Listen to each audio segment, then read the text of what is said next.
আসসালামু আলাইকুম। যারা ইউরোপে আসার জন্য অনেকে হতাশাগ্রস্ত হচ্ছেন, হতাশ হচ্ছেন, ভেঙে পড়তেছেন, তাদের উদ্দেশ্যে কিছু কথা বলবো। আমি একজন বিজিবি সদস্য অবসরপ্রাপ্ত। আমি ২০২৩ সালে অক্টোবর মাসে অবসর গ্রহণ করি স্বেচ্ছায়। তো আমার মাথায় আসলো আমি ইউরোপ যাব। অন্য কোনো জায়গায় যাব না। আমাকে যদি মিডল ইস্টে ফ্রি ভিসাও দেয়, কোনো টাকা ছাড়া, তাও আমি যাব না। তো মাথায় কি ভূত চাপলো? ইউরোপের ভূত। আমার ইউরোপে যেতেই হবে। তো আমি সর্বপ্রথম যাচাই বাছাই করে ব্রিট ফিলা এজেন্সিকে বেছে নিলাম। আমি ব্রিট ফিলা এজেন্সির সাথে কথা বলে ইতালির জন্য আমি আমার কাগজপত্র জমা করলাম। তো এক পর্যায়ে ২০২৩ সালের ডিসেম্বর মাসে একটা ক্লিক ডে ছিল। আবার ২০২৪ সালে জানুয়ারি, ফেব্রুয়ারি, মার্চ মাসেও ক্লিক ডে ছিল। তো জমা করলাম ২৩ সালের ডিসেম্বরের আগেই, যাতে ডিসেম্বরে ক্লিক ডেতে আমার আবেদনটা হয়। তো এক পর্যায়ে তারা তো জানেন, আপনারা হয়তো বা ব্রিড ফ্লাই সম্পর্কে জানেন, তারা আপডেট দিতে চায় না। তো আমি অনেক তাদের খোঁচাখুচি করি যে ভাই কি অবস্থা, কি বৃত্তান্ত কি। ভাই, ক্লিক ডেতে যদি তারা আবেদন করে বা নুলুস্তা ওঠে বা ইটিসি যে প্রসেসগুলো আছে সেগুলো যদি তারা করে, তাহলে কখনোই এমনি এমনি আপনার টাকা ফেরত দিবে না, যতদিন না সেই রেজাল্টটা না আসে, যেহেতু আপনার পিছনে তারা ইনভেস্ট করছে। তো ডিসেম্বরের কথা সরাসরি মোর্শেদকে জিজ্ঞাসা করলাম। মোর্শেদ বলল যে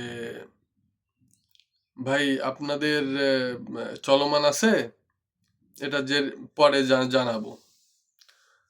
তো এক পর্যায়ে পর হয় না। অনেক অফিসে যোগাযোগ করতে করতে করতে করতে জানলাম যে তারা আবেদন করে নাই। ২০২৩ সালের ডিসেম্বর মাসে তারা বলল যে ২৪ সালে করবে। যে ডিসেম্বরে অনেক মানুষ আবেদন করতেছে, এতে না ওঠার সম্ভাবনা বেশি, তো আপনি ২৪ সালে করেন। যাক, তাদের কথা সেটাও মেনে নিলাম। ২৪ সালের মার্চ মাসে ক্লিক দিয়ে আসলো। ভাই, সেটাতেও তারা আবেদন করে নাই। শুধু তারা ফাইল জমা নিয়েছে। ফাইল জমা নিয়ে তারা মনে করেন যে একটা বিজনেস, আপনার মনে করেন ১০০ জনের কাছ থেকে যদি ১ লাখ টাকা করে নেয়, কতগুলা টাকা। তার লন্ডনে রেস্টুরেন্টের ব্যবসা আছে, ক্রিপ্টোকারেন্সিতে টাকা ইনভেস্ট করে। ৬ মাস যদি এ- এক ৬ মাস যদি ১ কোটি টাকা যদি আপনার ইনভেস্ট করা যায়, কত টাকা আসে ৬ মাসে? অনেক টাকা। তাদের পলিসি আবার ৬ মাস পরে টাকা ফেরত দেওয়া, তারা যদি কিছু না করতে পারে। তো ভাই, পরবর্তীতে তারা আমার ফাইল ব্যাক দিয়ে দিল। অবশ্য টাকা পয়সা সবই দিছে। তারা আবার টাকা মারে না। তারা সুদে লাগাইয়া খায়, কিন্তু টাকা মারবে না আপনার। আপনার আবেদন করবে না, ওই ফাইল কিন্তু ওই ড্রয়ারেই থাকবে। আপনার আবেদন করবে না। যাই হোক, সেখান থেকে আসার পরে এলাকায় এক দালাল ধরলাম ভাই। বুঝছেন? এলাকায় দালাল ধরলাম, মসজিদের ইমাম সাহেব, সার্বিয়ার জন্য। ভাই, সার্বিয়ার জন্য টাকা দেই নাই তারে। ১০,০০০ টাকার মতো নিয়েছে আর কি, ওটা ধরার ভিতর না। তো এই যে মনে করেন যে ইমাম সাহেবরে বিশ্বাস করে দিলাম। আমি দিই নাই, আমার এক কাছের মামাও দিয়েছিল। তো সে ইমাম সাহেবের করার কিছু নাই, তারে আসলে আমিও দোষারোপ করতে পারি না। ও করে আবার আরেক দালালের দালালি। বুঝছেন? ভিসার দালালির সিন্ডিকেটটা ভাই বিশাল বড়। তো যাই হোক, সেখানে অনেক ঘোরাঘুরি করে লাস্টে পাসপোর্ট ফেরত নিলাম। হইল না। তারপর দিলাম হচ্ছে তুর্কির জন্য। তুর্কির একটা সিএনসি সিএনসি প্রোগ্রামের জন্য। আমার খুলনাতেই, আমার বাড়ি খুলনাতেই দিলাম। তো সেই খুলনার সিএনসি প্রোগ্রামে যে আমার সাথে যে ডিলটা তার হইল, ভাই, ফাইল জমা দেওয়ার পরে মাথায় প্রেসার ১০ গুণ বাড়ায় দিল। আজকে এটা দাও, কালকে ওইটা দাও, কালকে হুদাই, মানে আপনাকে ব্যস্ত রাখার জন্য, যাতে আপনি কিছু না করতে পারেন। অবশ্য আমি সেখান থেকেও ফাইল উঠায় নিছি। আর যারা যারা দিছিল তাদের কারোর ভিসা হয় নাই। তারা সবাই হয়তোবা গিয়ে পরবর্তীতে শুনছি যে অফিসে ভাঙচুর এটা ওটা করছে। তাদের টাকা ফেরত দিছে কিনা জানি না। তবে আমার টাকা ফেরত দেওয়ার কারণ আছে। এলাকার যে কোনো এক বড় ভাই আমার আত্মীয় ছিল, তার মাধ্যমে সে জানে যে অমুকের আত্মীয়, এই জন্য দিয়ে দিছে আর কি। তো যাই হোক, পরবর্তীতে ধরলাম যেহেতু আমি ডিপার্টমেন্টে চাকরি করি, তো আমার ডিপার্টমেন্ট বলবো না, সামরিক বাহিনীর অফিসার, নৌবাহিনীর লেফটেন্যান্ট কমান্ডেন্ট। তো তার কাছে আমি ফাইলটা জমা দেওয়ার পরে সে আমাকে বলল যে 3 মাসের ভিতর যদি না হয় তাহলে আপনি করে না, তুমি তোমার সব টাকা তুমি নিয়ে নিবা, উঠায় তোমাকে দিয়ে দেওয়া হবে, আর আমাদের 100% কাজ হবে। সেই এজেন্সির নাম হচ্ছে দিয়াজ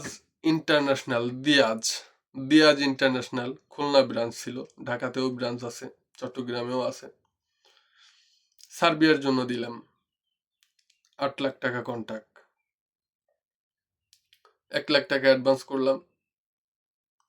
ভাই 1 বছরের ভিতরেও ভাই রিজেক্ট আসছে। অবশ্য যে কোম্পানিতে ওয়ার্ক পারমিট অনলাইন করছিল সেটা সার্চ করে জানতে পারি সেটা হচ্ছে আপনার ব্লক লিস্টে আছে। অবশ্যই সেটাতে অ্যাপ্রুভাল আসবে না, এটা তারাও জানে, এটা তাদের একটা ব্যবসা। তো আমরা একসঙ্গে অনেক লোকে ছিলাম, মোটামুটি 5-6 জন। মানে আমরা আছে তো অনেকজনই, কিন্তু আমরা 5-6 জন মিলা একসাথে হয়েছি আর কি। তো পরবর্তীতে আর্মি অফিসার, এই সামরিক বাহিনীর অফিসার হিসেবে দিছি যে আসলে তো কথাবার্তা নড়চড় করবে না। আমিও যেহেতু সামরিক বাহিনীর সদস্য, আমি তো অফিসার সম্পর্কে জানি। কিন্তু এখানেও বা একটা বিষয় আছে। এখানে বিষয় আছে, যে সামরিক বাহিনীর অফিসারকে আমি ফাইলটা দিছি, এই সামরিক বাহিনীর অফিসারের চাকরি গেছে ভাই, এ হচ্ছে চাকরিচ্যুত। এটা ভাই জানতাম না, হচ্ছে চাকরিচ্যুত। ঘুষ খাওয়ার অপরাধে তাকে চাকরিচ্যুত করছে। এই নাম হচ্ছে দিয়াজ ইন্টারন্যাশনালের চেয়ারম্যান, নামটা কি যেন ভুলে গেছি। আরেকটা আছে দিবিয়াং, সেও এই নৌবাহিনীর অফিসার, তার পার্টনার, সেও একই কেস ভাই, চুরির কেস। এরা সব চোর ভাই।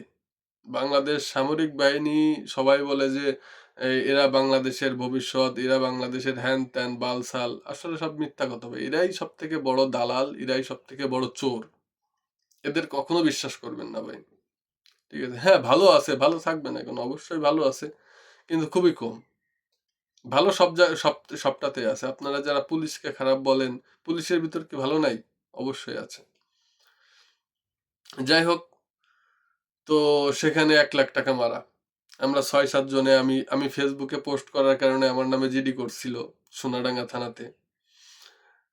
তারপরে তাদের নামেও আমরা মামলা করছি। আমরা দেখি নাই এমন কোনো জায়গা নাই। আপনারা ডিজিএফআই বলেন, ডিজিএফআই, তারপর পুলিশ, কোর্ট, কোথাও থেকে তাদের থেকে টাকা আদায় করতে পারি নাই, বুঝছেন? যাই হোক, তো অবশেষে চিন্তা ভাবনা করলাম, সব জায়গা থেকে প্রতারিত হওয়ার পরে চিন্তা ভাবনা করলাম দেখি মিডল ইস্ট যাই। ভাই মিডল ইস্ট গেলাম, কাতার গেলাম। কাতারে যাওয়ার পরে একটা দিন কাজ করি নাই। ভাই আমি তো সৈনিক মানুষ, আমি তো কাজ করতে পারি না। যে চিন্তা করলাম যে ফুড ডেলিভারি করব, তো বাইকের তো লাইসেন্স দরকার। তো স্কুলে ভর্তি হলাম প্রায় 3 মাস পরে, 4 মাস পরে আমি লাইসেন্স পাইছি। আর কাতারে অবস্থান করছি টোটাল 5 মাস 20 দিন। তো আপনার অবস্থান করার পরে আমি 4 মাস পরে আর কি, 4 মাস পরে আমি লাইসেন্স পাই। লাইসেন্স পেয়ে আমি একটা কোম্পানিতে, আমি সোনুনুতে আমি ফুড ডেলিভারি করতে নামি। তো ভাই ভাগ্য খারাপ হলে কি হয়, আমি রাত্রে বেলা বেশি ডেলিভারি করতাম। আর রাত্রে বেলা তো জানেন মালটাল খাইয়া সব মনে করেন টাল হইয়া গাড়ি চালাই। তো আমি একটা অর্ডার নিয়ে যাইতাছি, আমার পিছন দিয়ে আপনার একটা মাইক্রো আইসা আমার পিছন দিয়ে মাইরা দিছে। মাইরা দিলে ভাই আমি ৩-৪ ডিগবাজি খাইয়া রেলিং এর সাথে যে বাড়ি টাড়ি খাইছি ভাই, হেলমেট সেফটি টেফটি যদি না থাকতো ভাই অবস্থা খুব খারাপ হয়ে যাইতো। যাক ওই দিন ওই ওই অ্যাক্সিডেন্টের পর আমি চিন্তা করলাম, আমি আহত হয়েছি ওটা আর নাই বললাম। ওই অ্যাক্সিডেন্টের পর আমি চিন্তা করলাম যে আমি এই মোটরসাইকেল আর চালাবো না। আমি মোটরসাইকেল আর চালাবো না, আমার অন্য কিছু করতে হবে। এর ভিতর মাথায় খেললো যে আর্মেনিয়া যাইতে হবে। তো আমার যেদিন মাথায় চিন্তা আসছে আমি আর্মেনিয়া যাব, তার একদিন পরে আমি আর্মেনিয়া চলে আসছি, একদিন পরেই। তো যাই হোক আর্মেনিয়া আমি আসলাম। ভাই কাতার তো প্রচন্ড গরম, বের হওয়া যায় না। গরম, এত পরিমাণ গরম, শরীরটা ঘাম মানে শরীরের ভিতর জ্বলা যায়। আপনারা হয়তো বা যারা মিডিল ইস্ট সম্পর্কে জানেন তারা বুঝবেন। ভাই কাতার থেকে এদেশে আসার পরে ভাই ঠান্ডায় আমার গায়ের ভিতর কাটা কাটা কাটার মতো বিনতে লাগলো, এত পরিমাণ ঠান্ডা এই দেশটা। এখানে কোনো দালালের মাধ্যমে আসি নাই, কিন্তু এখানে একটা লোক ছিল, আমি বলছিলাম যে ভাই আমি তো আসবো, তো আমার কি একটু থাকা খাওয়ার ব্যবস্থা করতে পারবেন, এটুকু করলেই চলবে। তো বললো যে ঠিক আছে আপনি আসেন। ভাই আসলাম এয়ারপোর্টে, সে আমার রিসিভ করতে আসলো। রুমের মধ্যে নেওয়ার পর রুমের মধ্যে নিয়ে কয় ভাই $500 দেন। কিসের $500? কয় আমি আপনার নিয়ে আইছি আপনার রুম ভাড়া, আপনার রুম ভাড়ার জন্য, তারপরে আপনার সোশ্যাল কার্ড করে দেওয়ার জন্য। টাকা দিবেন না? আপনার একটা কাজ ধরায় দিব। আমি পড়লাম মহাবিপদে। তার সাথে কোনো প্রকার কন্টাক্ট আমার হয় নাই, বা সেও আমাকে আনেও নাই। সে শুধু আমাকে রিসিভ করছে, বাসায় নিয়ে আসছে, ব্যাস এতটুকু। তো ভাই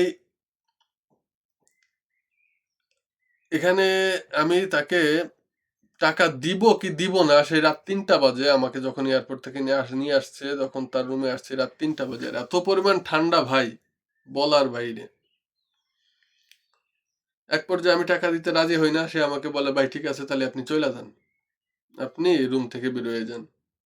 তখন ভাই মাথায় আর কাজ করে না ভাই, কি করব ভাই, এই আমি তো কাউকে চিনি না এখানে, আমার তো এসে থাকতে হইব। যাই হোক পরে আমি তাকে $500 দিই। $500 দেওয়ার পরে এমনি অনেক কাহিনীও হয়। পরে এক পর্যায়ে সে সোশ্যাল কাট করার পরে আমি বললাম যে ভাই আমি কাজ করব না, আমার টাকা ফেরত দেন। আমি কাজের জন্য আপনি যে টাকা রাখছেন এই টাকা আমারে ফেরত দেন। পরে সে আমারে $200 ফেরত দিল।